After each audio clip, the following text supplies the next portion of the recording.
Question number 4 में बच्चों का है आकृति आप सामने देख रहे होंगे, जो आकृति इसमें दे रखी है और कहा है यदि पी क्यू समानांतर एस टी है और एंगल पी क्यू आर बराबर 110 डिग्री और एंगल आर एस टी बराबर है 130 डिग्री, तो एंगल क्यू आर एस ज्ञात कीजिए। और इसमें बोला है संकेत दे रखा आपको क्वेश्चन में, बिंदु आर से होकर एस टी के समानांतर एक रेखा खींचिए।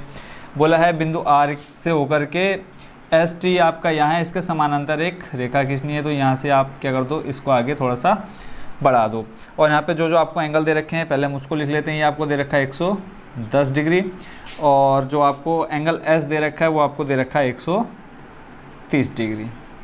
ठीक है, डायग्राम से मैं आपको समझा देता हूँ। उसके बाद अब इसमें देखो आपको क्या निकालना है, एंगल क्यू आर एस निकालना है। सबसे पहले हम लिख लेते हैं जो जो दे रखा है, दिया है पहली चीज़ की पी क्यू समानांतर है एस टी। ये जो पी क्यू रेखा है वो है समानांतर किसके, एस टी के।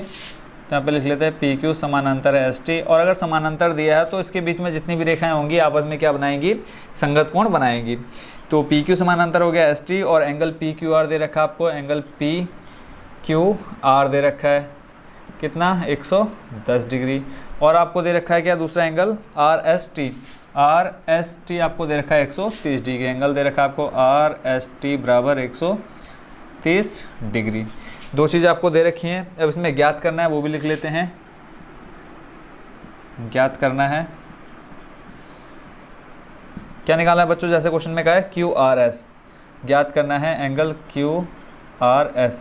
और मैंने पिछले क्वेश्चन में भी आपको बताया था कि जो बीच में एंगल रहेगा वही आपका क्या होता है, मेन एंगल होता है। उसी को आपने क्या करना होता है, निकालना होता है। एंगल क्यू दे रखा है, एस दे रखा है, आपको ये एंगल आर निकालना है, यानी ये चीज़ आपको निकालनी है इस जगह पर।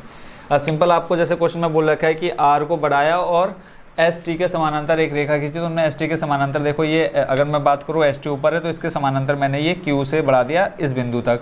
ठीक है, अब यहाँ पे हम कोई नाम नहीं देते हैं, इसको सिर्फ हम बाढ़ देते हैं एंगल में। ठीक है, इस पहले वाले को हम लिख लेते हैं एंगल 1, इसको हम लिख लेते हैं एंगल 2। ठीक हो गया। उसके बाद इसको लिख लेते हैं हम एंगल इसको लिख लेते हैं हम एंगल 2, इसको लिख लेते हैं एंगल 3, उसके बाद एंगल 4 और इधर वाले को हम लिख लेते हैं एंगल 5। इसको मैं रेड मार्कर से कर देता हूँ ताकि अलग से हमको दिख जाए, है ना। ये हो गया आपका एंगल 1, ये 2 और उसके बाद ये अंदर आपका 3, ये 4 और ये हो जाएगा आपका 5। ठीक है, आर निकालना है आपको। अब आपको पता है कि यहाँ पे एक क्या बन रहा है, ये त्रिभुज बन रहा है। इसको हम नाम दे दो, कुछ भी दे दो, क्यू आर, इसको नाम दे दो एम दे दो। ठीक है, एम है नहीं है तो इसको नाम एम दे दो।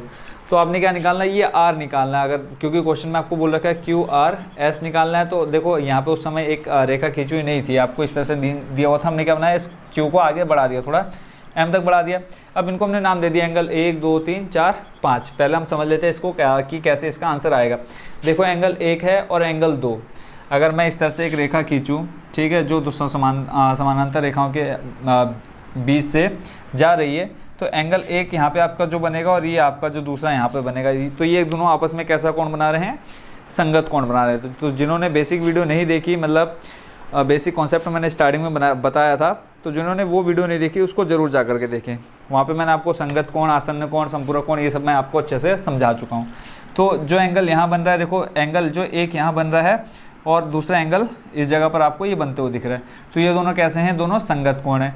और संगत कोण हमेशा क्या होते हैं, बराबर होते हैं। जब ये 130 है तो एंगल दूसरा भी कितना हो जाएगा, 130 हो जाएगा। अब उसके बाद पता है आपको कि ये यहाँ से जैसे एक रेखा ये जा रही है और ये इस तरह से यहाँ पर प्रतिच्छेद कर रही है, तो एक एंगल यहाँ बन गया जिसको आप दो से जान रहे हैं, और दूसरा एंगल जो आपका एंगल 3 है। अब आपको पता है ये एंगल 2 और 3 मिलकर क्या बना रहे हैं, एक रैखिक युग्म बना रहे हैं। यानी एंगल 2 प्लस एंगल 3 का मान बराबर कितना होना चाहिए, 180 के बराबर होना चाहिए। एंगल 2 आपको पता है ये 130 है, तो एंगल 2 क्योंकि हमने भाई पढ़ा संगत कोण है, तो एंगल 2 भी कितना हो जाएगा, 130 हो जाएगा। अब एंगल 3 का मान निकालना, तो आप क्या करोगे, 180 में से 130 घटाओगे तो क्या निकल के आ जाएगा, एंगल तीसरा निकल के आ जाएगा। ठीक है, एक ये कोण मिल गया। उसके बाद ऐसे ही ये दोनों रैखिक युग्म बना रहे हैं, एंगल 4 और 5, इन दोनों को आप जोड़ोगे 100 और 180 में से 110 को माइनस कर दोगे तो एंगल 4 निकल जाएगा। अंदर दोनों कोण निकल आ गए किसके, दोनों कोण निकल के आ गए किसके, त्रिभुज के। ठीक है, त्रिभुज के 2 अंतःकोण आ गए, तो एक तीसरा निकालना है एंगल आर। तो आपको पता है कि त्रिभुज के अंतःकोणों का योग कितना होता है, 180 के बराबर होता है। तो आप लिख सकते हैं angle 3 plus angle 4 plus angle R equal to 180। 80, ये दोनों आप अभी निकाल चुके हैं, मैंने बताया कैसे निकालना है। तो सीधे हम किसका मान निकाल सकते हैं, एंगल आर का मान निकाल सकते हैं। तो देखो सबसे पहले इसका सॉल्यूशन क्या देखते हैं। तो जो आपको दे रखा है कि पी क्यू समानांतर है एस टी के, तब आपका क्या हो जाएगा, हमने नाम मान लिया उसको, एंगल 1 बराबर हो जाएगा आपका किसके, एंगल 2 के, और एंगल 2 और 1 क्या है, आपस में संगत कोण बना रहे हैं, संगत कोण बना रहे हैं। आई होप बच्चों आपको जो भी मैंने समझाया वो समझ में आएगा होगा। तो इस तरह से आपका एंगल 2 कितना आ जाएगा, 130 डिग्री। ठीक है, क्यों आया, क्योंकि एंगल 1 और एंगल 2 आपस में क्या है, संगत कोण बना रहे हैं। मैंने यहाँ पे आपको समझा दिया है, और इसकी एक बेसिक वीडियो मैं आपको पहले ही दे चुका हूँ एक्सरसाइज कराने से पहले। तो यहाँ से आपको क्या मिल गया, एंगल 2 130 मिल गया।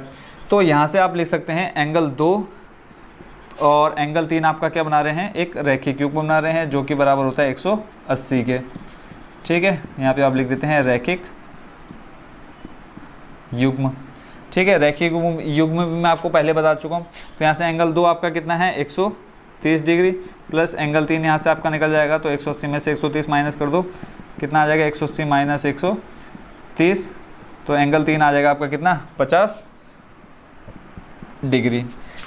मेन क्या है आपका, एंगल 3 और एंगल 4 निकालना। तो पांचवा ये अपने आप आर निकल करके आ जाएगा। एक चीज़ निकल के आ गई, दूसरी चीज़ आप क्या निकालेंगे, एंगल 4 को। अब ऐसे ही आपका एंगल 4 और एंगल 5 क्या बना रहे हैं, रैखिक युग्म बना रहे हैं। आप देखो जब भी इस तरह से एक कॉम्प्लिकेटेड आपको क्या दे रखा हो, डायग्राम दे रखा हो, तो आप सिंपल क्या करो, जितने भी एंगल आपको दिए हुए हैं उनको आप मान लो, 1 2 3 4 5 मान लिया। आप देखो कोई अगर नहीं मानते तो हम इसको लिखते हैं पी क्यू आर, फिर क्यू आर एम, फिर एम एस टी, इस तरह से लिखते हो, बहुत मतलब दिमाग ख़राब करने वाला हो जाता है। तो सीधे सीधे हमने क्या मान लिया, 1 2 3 मान लिया, बहुत ईजी हो जाता है। ऐसे ही एंगल 4 और एंगल 5 मिलकर क्या बना रहे हैं, एक रैखिक युग्म बना रहे हैं, बराबर ये भी किसके बराबर होगा, 180 के। तो यहाँ पे आप लिख देंगे रैखिक युग्म। ठीक है, रैखिक युग्म का मतलब होता है जोड़ा, दो कोणों का जोड़ा। ठीक है, जो किस पर होते हैं, मान लो ये है आपका, एक एंगल यहाँ पे बन रहा है, एक एंगल यहाँ पे बन रहा है, तो इसको आप क्या बोलेंगे, रैखिक युग्म बोलेंगे। अब आपको पता है ये वाली रेखा 180 की होती है। अब इसमें से अगर ये 70 दे रखा है तो आपको पता है कि टोटल 180 पर बना है, ये 70 है, तो बाकी 180 में से ये हिस्सा माइनस करने पे निकल के आ जाएगा। ठीक है, वैसे ही ऐसे एंगल 4 और एंगल 5 में से आपको कौन सा दे रखा है, एंगल 5 दे रखा है, कितना, 110। यहाँ से एंगल 4 निकल के आ जाएगा, 110 रखा हमने, एंगल 5 का मान बराबर 180। तो एंगल 4 बराबर कितना आ जाएगा, 180 माइनस 100 कितना, 10। तो यहाँ से आ जाएगा कितना, 70 डिग्री। एंगल 4 बराबर आ गया आपका कितना, 70 डिग्री। एंगल 4 एंगल 3 मिल गया आपको, एंगल आर निकालना है। अब लिख लेते हैं, अब या अतः त्रिभुज किससे, क्यू आर एम से, क्यू आर एम, या फिर आप यहाँ पे क्यू आर एस भी लिख सकते हैं, कोई प्रॉब्लम नहीं है। तो क्यू आर एम से, या मैं जो मर्जी चाहे आप लिख सकते हैं यहाँ पे क्यू आर एम में। तो यहाँ से आपका देखो क्यू आर एम में कौन कौन से अंतःकोण है, एक आपका 4 3 4 और एंगल आर। तो यहाँ पे लिख लेते हैं angle 3 plus angle 4 plus angle R equal to, देखो अंतःकोण और त्रिभुज के अंतःकोणों का योग 180 डिग्री होता है, ये आपको पता होना चाहिए। ठीक है, प्रत्येक 60-60 का एंगल बनता है।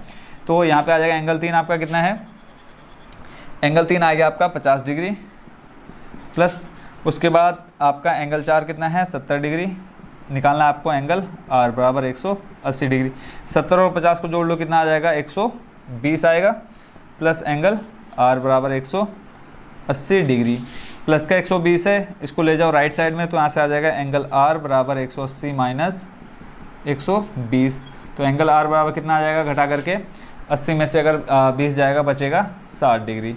तो इस तरह से आपको क्या निकालना था, एंगल क्यू आर एस। तो यहाँ पे आप लिख सकते हैं एंगल क्यू आर एस बराबर 60 डिग्री। ठीक है, आई होप बच्चों इस क्वेश्चन का सॉल्यूशन आप अच्छे समझ गए होंगे। सिंपली आपने क्या किया, एंगल 1 एंगल 2 3 4 5 मान लिया। अब आपको पता है एंगल 1 एंगल 2 के क्या बना रहा है, संगत कोण बना रहा है। अगर आप डायग्राम में देखेंगे, मान लो इस तरह से कोई रेखा क्या कर रही है, आपस में प्रतिच्छेद कर रही है, तो जो एंगल यहाँ पे होगा और एक एंगल यहाँ पे, तो ये आपस में क्या बनाते हैं, संगत कोण बनाते हैं। फिर आपको यहाँ एंगल 2 और 3 दिख रहा है, ये आपको रैखिक युग्म बनाते हुए दिख रहे हैं। इन दोनों का योग कितना होता है, 180 के बराबर होता है। तो यहाँ से एंगल 3 निकल गया। ऐसे एंगल 4 और 5 को आपने जोड़ा, बराबर 180 के रखा और एंगल 4 निकाल लिया। ये आपका एक त्रिभुज बनता हुआ दिख रहा है। आपने इन दोनों त्रिभुज के अंतःकोणों का योग आपको पता है 180 होता है, तो आपने तीनों एंगल को जोड़ा, तीनों कोणों को जोड़कर बराबर रखा 180। 3 और 4 का मान आपने निकाला है, दोनों को जोड़ करके आपने एंगल आर का मान निकाल लिया। तो इसी के साथ आपका क्वेश्चन नंबर 4 भी हो चुका है कंप्लीट। अब चलते हैं नेक्स्ट क्वेश्चन।